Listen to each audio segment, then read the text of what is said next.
Hey, and welcome to the short stuff. Josh, Chuck, Jerry, not Dave, but still Dave. Let's go.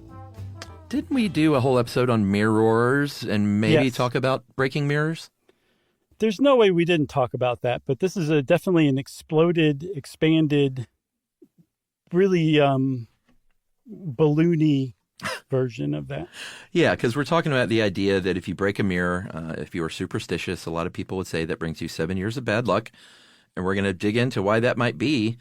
People have been superstitious ever since there have been people about different things, and way before the mirror.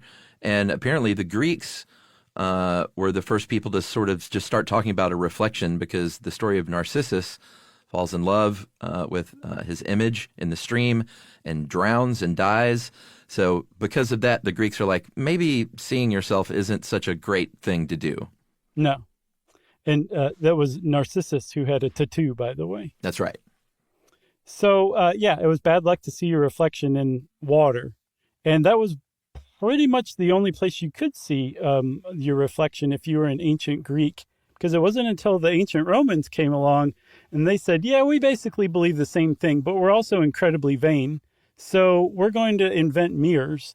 And eventually the mirrors that they came up with at the beginning were highly polished metal surfaces. So if you had like an old shield sitting around, don't throw it away. You can upcycle it and do a terrific mirror. Yeah. Or I guess look at the reflection to see Medusa. If you're Clash of the Titans, wasn't that a shield? Yeah. How would you say the name of the person who looked at their reflection in the water? Oh, I've always heard it as Narcissus, but I like how you said it. I'm not mocking you at all here, okay? I didn't think you were. Okay, good. I think I might be getting that pronunciation from the song from Indigo Girls. Did they say Narcissus? Yeah. I look Well, a they would lot know. like Narcissus. I'm quite sure that at least one or both of them studied Greek mythology at UGA at some point. Oh, maybe so. And by the way, our good friend Lucy Wainwright just got off of tour with Indigo Girls. Oh, congratulations, Lucy. That's awesome. I think you told me that. Yeah, she hit the road with them for a while, and her beautiful little cute daughter was able to go on to a lot of these shows, which is always Wow. fun. That's really cool. Yeah, little girl on tour. That's what can be more fun than that. For sure. And to keep everybody grounded, you know? Yeah, like you Indigo Girls aren't doing all those nasty drugs in front of that girl. No. They're very well known for trashing hotel rooms, too. And I bet Yeah. that they did not trash No. any of them because of Lucy Wainwright Roach's kid. No, not one TV was thrown over a balcony. Nope. Where were we? We were talking about shields as mirrors. Those were the first mirrors. That's right. That led to, the idea that gods might observe their souls through these shiny reflective devices. Mm-hmm. That means it has import. So to damage something like that to be broken, at first they thought of it as like just disrespectful. And then they said, but also maybe it would anger the gods and they would rain bad luck down upon their heads. Yeah, and if you believe that the reflection in the mirror, your reflection, is actually you're seeing your soul, if you break a mirror, you're breaking your soul too. And so there's a couple of ways that could bring about misfortune, apparently. One is that your soul couldn't protect your body any longer. And Yeah. That's why all sorts of bad stuff befalls you for 7 years. And then also, in some traditions, your soul is rather upset at having been broken, and now it's looking for revenge on you. And sometimes it does that in the form of killing one of your loved ones. Yeah. It's That's not no what good. you want. I mean, you broke your very nice mirror, and now your grandma died? Come on. Yeah, and the whole 7 years thing came about apparently because the Romans believed that life changes happen in 7-year cycles. So that's where that idea comes from. Or another explanation that I'm not sure about this one, but apparently mirrors, they were pretty expensive early on, and the cost of a mirror would equal 7 years' work from a servant. I like both of those. Yeah, maybe both are accurate.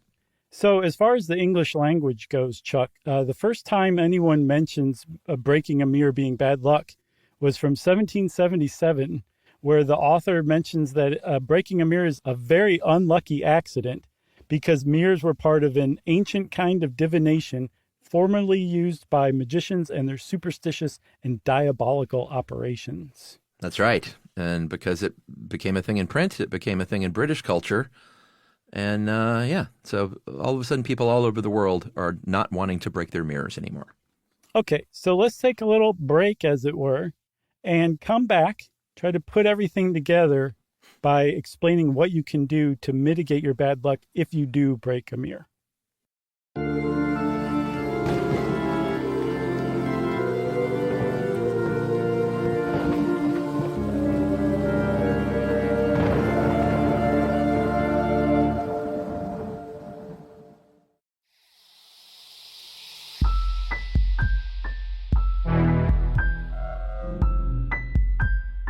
Stuff you should know.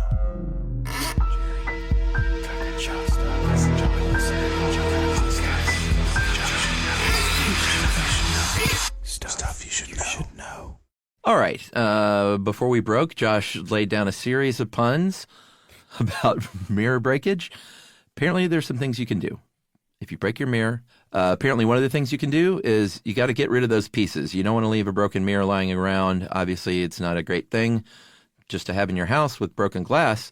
But I think it has more to do with let's just wash ourselves of this and get it out of here as quickly as possible.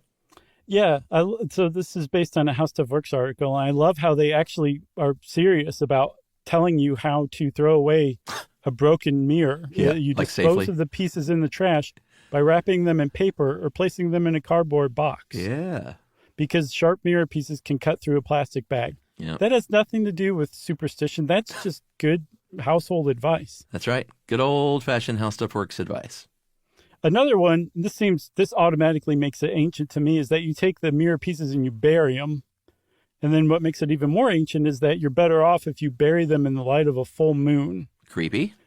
But it seems to me you'd have to do a little weighing of cost benefit of keeping the mirror pieces Right. around until a full moon. Yeah. You know, especially if you broke your mirror on the new moon, then you're keeping these unlucky pieces around for a month. Yeah. I don't know, man. Nope. I don't know if the full moon would mitigate that bad luck that you accrued over the month. Yeah, agreed. I'd just get rid of it unless you were pretty close. With maybe 2 days within a full moon, that's my rule. I think I would go 2 days max too. Yeah. All right. I'm glad we agree on that in case we ever break a mirror together. You can also grind that stuff into powder if you want to. Take it to a party. Take it to a party. And then the old throw salt over your shoulder, over your left shoulder is a great way to get rid of any bad luck if you believe in that kind of thing. Works for everything. Yeah. So we're talking mirrors, and mirrors are made from glass, but non-mirrored glass, breaking it actually is used as good luck sometimes, although it can also be bad luck too. Apparently in England, breaking a glass is a death omen. Yeah. Which means people would be dropping like flies around me because I break glasses a lot. Yeah, you and Emily both. Loves to I can break see glass. Yep. I think the Greeks, though, it can be a celebratory thing, obviously, at a Greek celebration to ward off evil spirits, or anyone who's ever been to a Jewish wedding, stomping on that wine glass is one of the great traditions. And then there's other mirror superstitions too. Like the mirror is just a superstition factory, apparently. Yeah. So there are traditions where if somebody passes away, you cover the mirrors in your house with something just to make it so no one can see the reflection. And there's a few reasons to do this. One is the person who's died, their soul is now wandering around until they're buried. And apparently if they see the reflection in the mirror, they get sucked into the mirror and stuck there. And you don't want that to happen to your poor grandma's soul. No, or your poor grandma's mirror, because apparently that will cause the mirror to tarnish and maybe even turn into an image of that person who is deceased. Now imagine, Chuck, if you broke your mirror, Yeah. it caused your grandma to die. Mm-hmm. You replaced the mirror, and your poor grandma saw herself in that new mirror and is trapped in it. That's a lot of bad luck. Yeah, and baggage, honestly. For sure. That's shrink territory. Yeah, because also grandma always just told you weren't doing anything right. Yeah, that's right. Other people thought that demons could escape through the mirror, like go from the non-living world into the living. And so covering a mirror if someone passes, there's a lot of mirror covering happening in these situations. For sure. There's also some marriage stuff too. In Edwardian Britain, which took place in the first decade of the 20th century, if you wanted to know what your future husband was going to be like, or if you'd be married at all, you could sit down in front of a mirror with some candlelight. And if you saw your husband show up in the mirror, all good. If a grim specter appeared, Ooh. you would die before you got married. Yeah. That doesn't necessarily mean that you die at 20 or something like that. It just means that you might die an old, unmarried person. Yeah, that's right. But with marriage, it could also be a good thing because apparently this superstition, after you get married and you say, I do, if you look into a mirror and the short time after that, you will be uniting your soul.